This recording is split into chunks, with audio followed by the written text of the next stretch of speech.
اے میرے بندے، ایک تیری چاہت ہے، ایک میری چاہت ہے، کر دے حوالے مجھ کو جو تیری چاہت ہے، تو دوں گا تجھ کو وہ بھی جو تیری چاہت ہے، اور نہ کیا تو نے وہ جو میری چاہت ہے، تھکا دوں گا تجھ کو اس میں جو تیری چاہت ہے، ہوگا پھر بھی وہی جو میری چاہت ہے۔ اور بندگی میں ایک خاص اہم بات یہ ہے کہ جب اللہ تبارک و تعالیٰ کا کوئی حکم آ جائے تو بندے کو یہ حق نہیں پہنچتا کہ اللہ میاں سے یہ پوچھے کہ اللہ یہ حکم آپ نے مجھے کیوں دیا،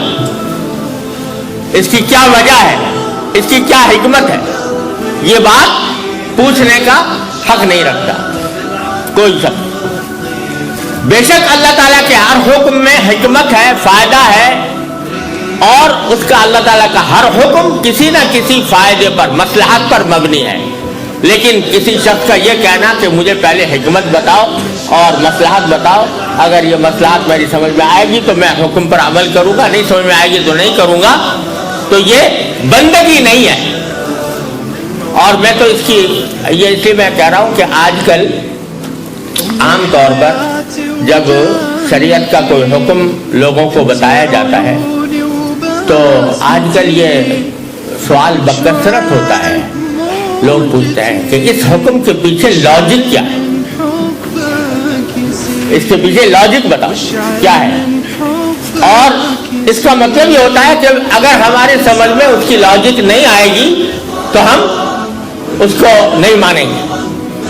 یہ پہلے پوچھتے ہیں کہ لاجک بتاؤ۔ اگر آج کی دنیا میں کہا جاتا ہے بھائی سود حرام ہے مثال کے طور پر،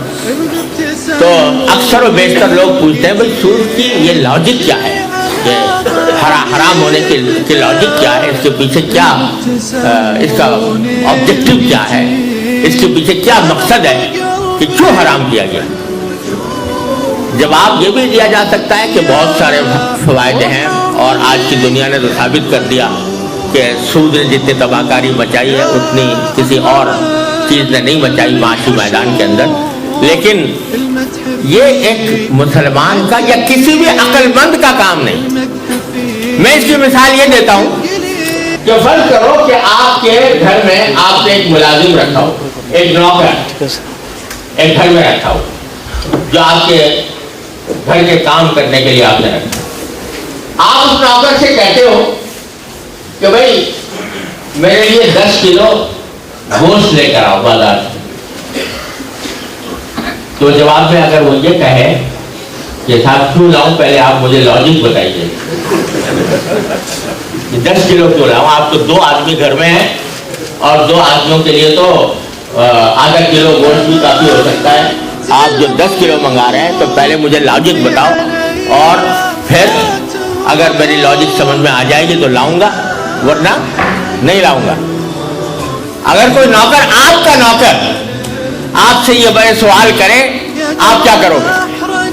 وہ نوکر اس لائق نہیں ہے کہ اس کو نوکری پر رکھا جائے، اس کو کان پکڑ کر باہر نکال دیا جائے گا کہ تجھے یہ حق نہیں پہنچتا کہ مجھ سے پوچھے کہ میں کیوں 10 کلو منگوا رہا ہوں، میں جانوں، میرا کام جانے، تمہیں یہ حق نہیں پہنچتا کہ تم مجھ سے یہ پوچھو کہ میں نے یہ حکم کیوں دیا۔ آپ اپنے نوکر سے یہ بات برداشت نہیں کرتے، کوئی بھی نہیں کرتا، اس کو آپ فائر کر دیتے ہو اس وجہ سے کہ یہ آدمی اس لائق نہیں ہے کہ اس کو نوکر رکھا جائے۔ آپ تو حالانکہ آپ بھی انسان ہو، نوکر بھی انسان ہے، دونوں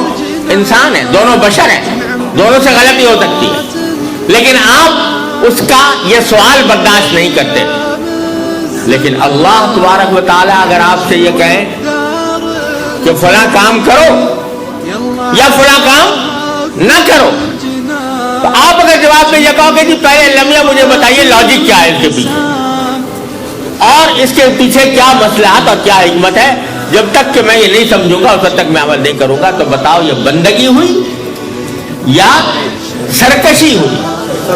یہ سرکشی ہے کہ آدمی انسان یہ کہے کہ میں تو پہلے لاجک سمجھوں گا پھر بعد میں۔ وتبدل أيام الزمان العيش